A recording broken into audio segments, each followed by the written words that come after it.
ایک بزرگ گزرے حضرت ابو سعید عبداللہ ان کا نام ہے، بغداد میں پڑھتے تھے، اور خوش قسمتی یہ ہے کہ حضور غوث پاک کے کلاس فیلو تھے، حضور غوث پاک کے ساتھ پڑھتے تھے۔ حضرت عبداللہ فرماتے ہیں کہ میں بھی پڑھتا تھا تو ایک بڑا لائٹ سٹوڈنٹ تھا، اس کا نام تھا ابن سقا، وہ بھی پڑھتا تھا۔ فرماتے ہیں بغداد میں شور ہوا کہ ایک محمد غوث نام کے بزرگ آئے ہیں بغداد۔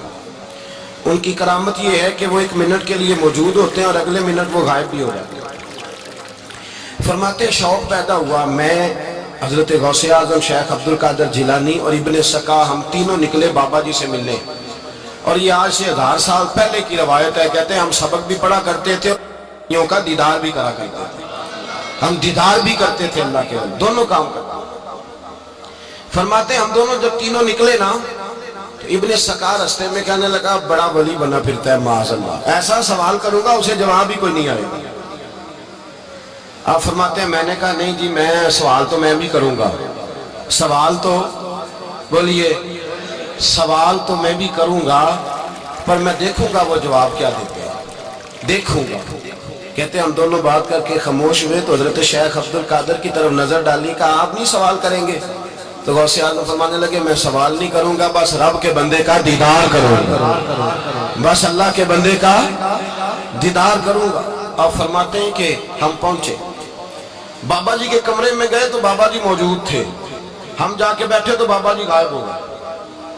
تھوڑی دیر گزری تو آئے، سلام کے بعد پہلے لفظ پتہ ان کے کیا تھے؟ کہنے لگے ابن سقا تو کیا کہتا تھا ایسا سوال کروں گا جواب نہیں آئے گا؟ میں تیرے اندر سے کفر کی بو دیکھ رہا ہوں، کفر کی بو دیکھ رہا ہوں، تو رب کے بندے سے دشمنی کرتا ہے۔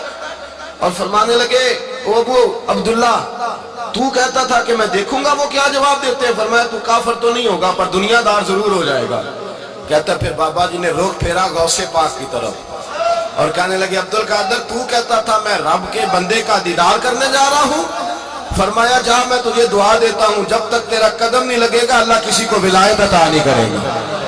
جا میں تجھے دعا دیتا ہوں، جب تک تیرا قدم نہیں لگے گا رب کسی کو ولایت۔ حضرت ابو عبداللہ فرمایا کرتے تھے ہم آ گئے، ابن سقا پھر نہ مانا، کہنے لگا نہیں نہیں ایسے ہی بات کر دی ہے، اس تو کوئی علم غیب ہے معاذ اللہ۔ کہتے ہم نے دیکھا وہ سب سے بڑا عالم بنا، مناظر بنا، بڑی تقریریں کرتا، واضح کرتا۔ پھر وہ روم چلا گیا، روم کے بادشاہ نے اسے وزیر اوقاف بنا لیا۔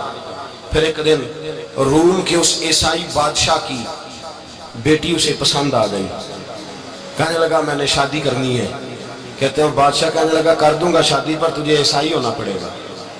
کہتے ہیں مارا قسمت کا معاذ اللہ ثم معاذ اللہ، نقل کفر کفر نہ باشد، عیسائی ہو گئے۔ آپ فرماتے ہیں مجھے بھی ایک بادشاہ نے بلا لیا، اس نے مجھے بھی ایک عہدہ دے دیا، میری بھی دنیا میرے کانوں تک آ گئی، بڑی جان چھڑاتا ہوں دولت سے، مال سے، شہرت سے، پر میری چھوٹتی نہیں۔ آپ فرماتے ہیں ہوش اس دن آئی جس دن بغداد کے منبر پر بیٹھ کر اور 70,000 کے مجمع میں کھڑے ہو کے غوث اعظم نے فرمایا آؤ بھائی جس نے ولایت لینی ہے عبدالقادر کے پاس آؤ، میں قدم رکھتا جاؤں گا اللہ ولایت عطا کرتا چلا جائے، آؤ میرے پاس میں ولایت دیتا ہوں۔ ہر مشکل دی کنجی یارو ہاتھ مرداں دے آئی، تے مرد نظر کرے جس ویلے مشکل رہے نہ کائی۔